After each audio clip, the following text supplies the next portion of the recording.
Welcome to Community Conversations.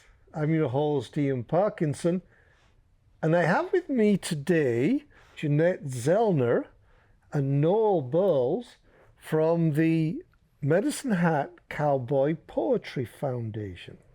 Welcome. So you have a big event coming up here in September? Yes, September 26th and 27th, 2 days. Yeah. 15 performers in each afternoon, and evening performers. Hugh McLennan is the headliner, and of course we've also got Charlie Ewing and his daughter coming in the evening. So we have an open mic on Friday night. So a whole 2 days full. Okay, so the September 26th and 27th, where at? It's at Medicine Hat College on the Saturday. Okay. It's at a couple of different places. It's Meadowlark Village on the Friday afternoon, and at the on the Saturday, on the Friday night, it's at the, what's it called? The Moose. It's at the Moose. Moose Lodge. Yeah. Okay. Meadowlark Village, where's that? Well, it's on Strachan Road. It's one of those gated villages where, you know, they have a clubhouse, and the Cowboys come and they just only get to be on stage 15, 20 minutes. Yeah. It's not fair, and they come from distances too. So they wanted more, and well, we're giving them more.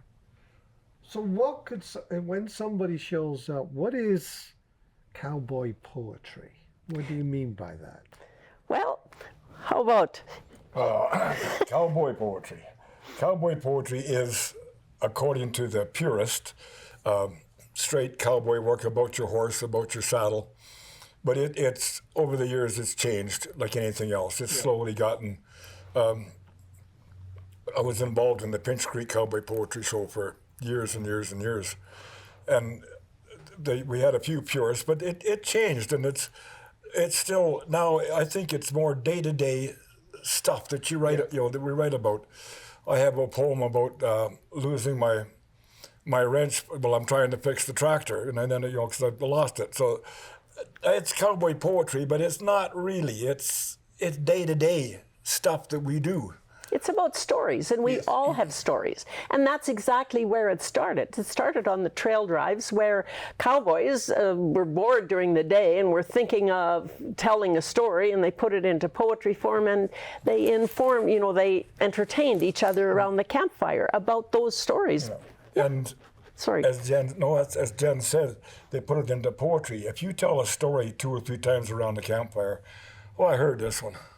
Yeah. But if I tell it in poetry, rhyme and time, do that poem you did about so-and-so, Little Joe the Wrangler, the old tune is an example of cowboy poetry.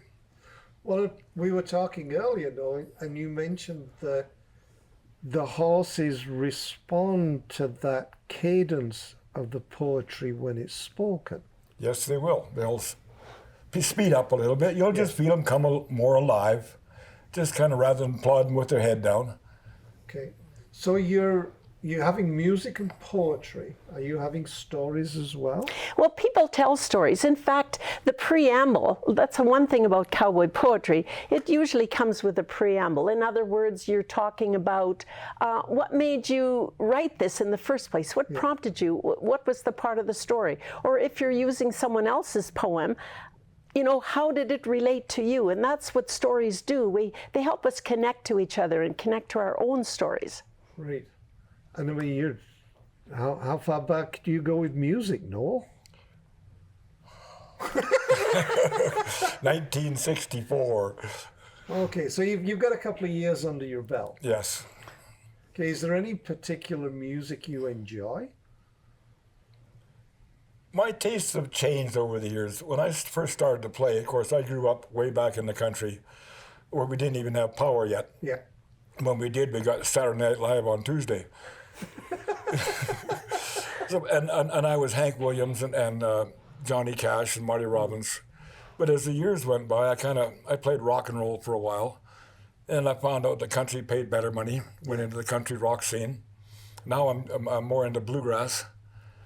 Bluegrass. The picking, the hard picking, fast picking kind of music. So you're like anything else, your tastes change. Yeah. And then Western music is really cowboy poetry Yeah. put to music. So authentic Western music is really this, one and the same. It's just that you've put it to music. Okay, so do you have an example of your poetry? Do I have a sample? Yes. Well, I do, as a matter of fact. And I mean, this is one that I chose. I'm not a real poet. I mean, maybe I can write the stuff, but a cowboy poet actually tells the story. They don't have to read it. They know it. That's not me. But this one here, like, I think the other thing is, I think it always, maybe cowboy poetry touches kind of on a lesson. The other thing it does, it touches on history, like it does, like, maybe that's just me, but I always think, I like to kind of, history is my buff maybe, and so that's it. But anyway, this one, Tom Wood, I found his memoir in the library, and he has marvelous stories. I just love his stories. Actually, he grew up north of Walsh, and I would love to get hold of his family because I think his family would love to know what I've been doing with some of those stories. This is one that he tells about his dad, and it's called 2 Pocket Watches. Old-fashioned pocket watches, the guys don't carry them now. It seems it's the latest iPhone that they strive to have somehow. My dad, he had a Bulova. It's one that he carried proudly on a holiday in London. He noticed as he tarried in the hand of a boy a pocket watch. It looked exactly like his. He felt for his watch. It was gone. He took off with a whiz, gave chase to the boy and caught him, and then told him, "You'll be free if you'll give it to me, you pickpocketer. Now you give that watch to me." Upon returning to the ranch, my dad said to my mom, "In London, a pickpocket stole my watch. I got it back. What a bum."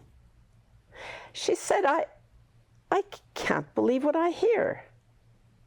Because yours is still on the shelf. You didn't even take it. And how will you redeem yourself? In the London Times, he put many ads to find the boy. No luck. Now he had 2 watches the same. He felt like such a schmuck. I always tell this story as I show Dad's stolen watch. The museum at Irvine has the other one. Its condition is top notch. 'Cause Daddy never wore it again. He got himself a wristwatch.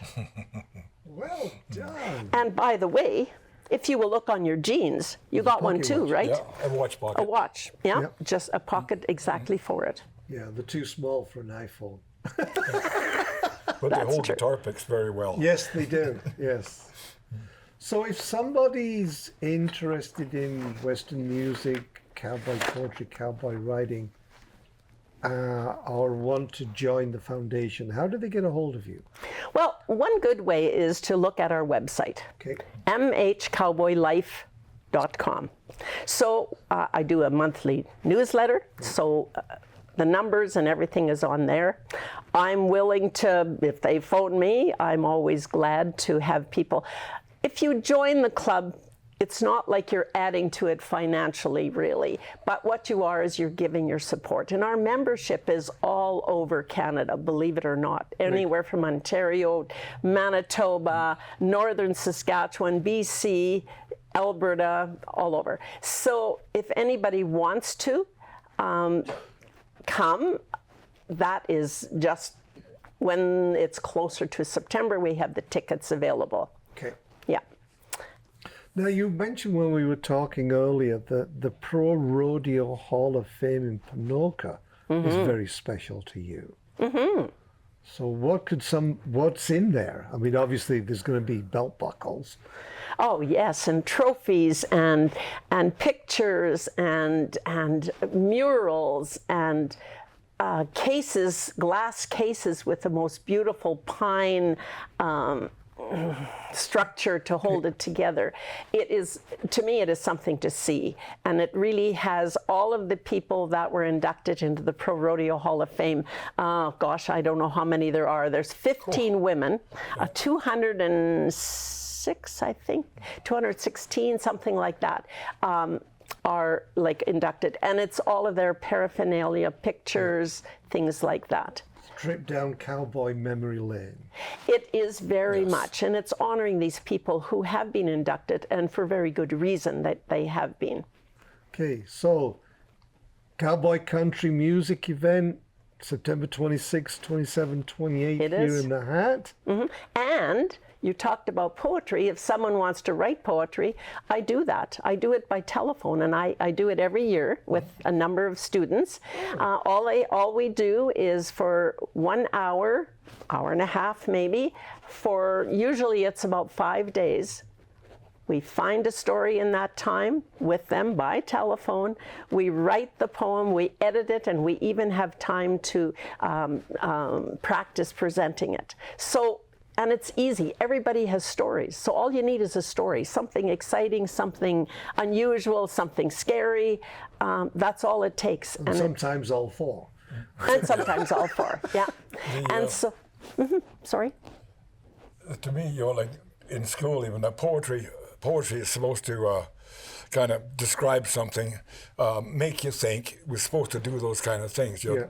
And the Cowboy poetry did that to a degree. And if I may, I'm going to do a real short one. Sure, go ahead. On this is a little different, but it's still cowboy poetry, I guess.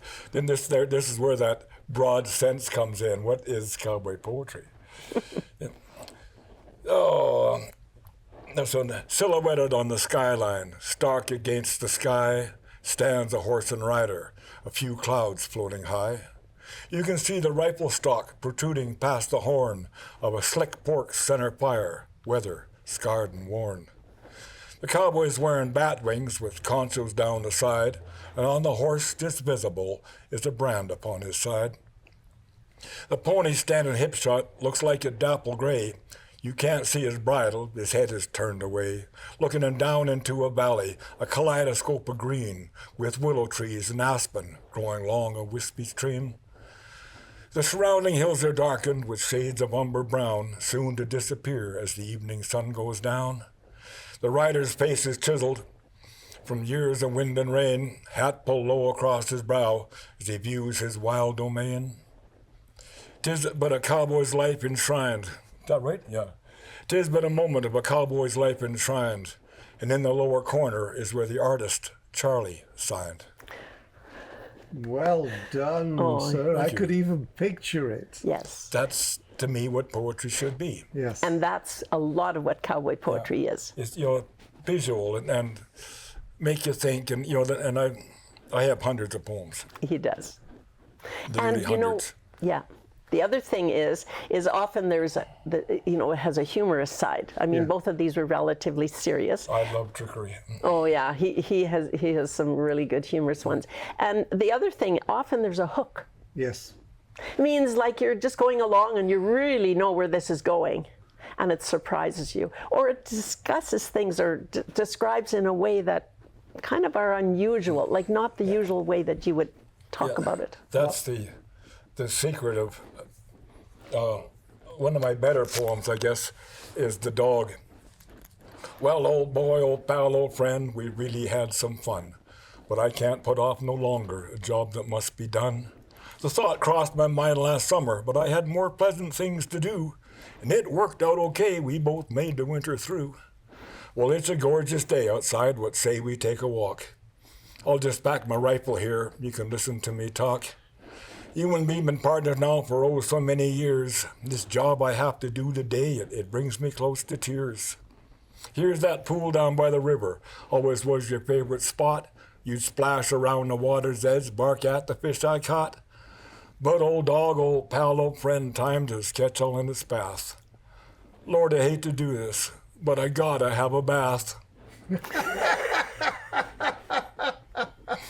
Well done. There is your hook. That's the hook. Well done, Noel. That was priceless. Yeah. That's, I'm notorious for that. Yeah. I have a great deal of poems get you going north and then going, I'm going to dally up right about now. Yeah. Okay. And he is a real poet in that he tells it. Yes. Well, the author usually has a slightly better delivery because you understand that poignancy behind the story. But what we all want to do, you and I and, Rogers, is we want to promote cowboy poetry. We want to keep it alive, and it is a struggle. Yeah. And that's what Medicine Hat Cowboy Poetry needs at this point. We have had a grazing association that has been very generous, and you can't expect them to continue to be. Like, we're just totally thankful for the donations that they've given. But we're struggling, and I don't know how long we can continue. So, and we have, there is a little bit of grant money, et cetera. But, we're looking for, a corporate sponsor is what cowboy poetry needs, because it's so important. It's just part of our history, part of our heritage. And we can't lose it, and that's why we're all very desperate to hang on to it. That's why I started Medicine Hat Cowboy Poetry, and that's why these people from how far are supporting us with their membership, because they're saying, yes, we like what you do, we know it's important, but we need to, in order to have people be able to come. People come from so far. Meadow Lake, Linda Nadon comes from Meadow Lake. How far is that? Maybe 600 or more kilometers. And she comes on her own dime. She doesn't expect a cent. That's how much she wants cowboy poetry to stay alive. So I guess the other thing I feel real guilty as I do, plan a event like this, is we can't give them, they have to take money out of their pocket and be our entertainment of all things, plus the cost of a venue and... One of the big problems too that we've had with cowboy poetry, and like I said before, I was involved with Pincher Creek for almost 30 years. I was involved with Staveley for 20 years, is lack of volunteers. Initially you start out and you have lots of volunteers and you can get it going. But it's getting tougher and tougher to get volunteers, and you can't do it all by yourself. No, and sadly, it's common right across the whole not-for-profit service group scene. A lot of the volunteers are just basically aging out, and in other interviews I've done, that comes up regularly. The times have changed. The people just don't volunteer like they used to. And as Jen says, driving, my wife and I drive to Oklahoma every year for a cowboy poetry show for free. Oklahoma. They have a big contest down there, so we've driven down for quite a few years and performed. But if anybody wants to volunteer, my telephone number is the same one if they want to participate. 403-529-6384. Thank you very much for coming in. Good luck in September. Thank you. Thank you for your recitations. Thank you for having us. Yes. All right. Both of you have a very safe journey home. Thank you. We will do that. Right. Thank you for coming in again. Thank you for watching.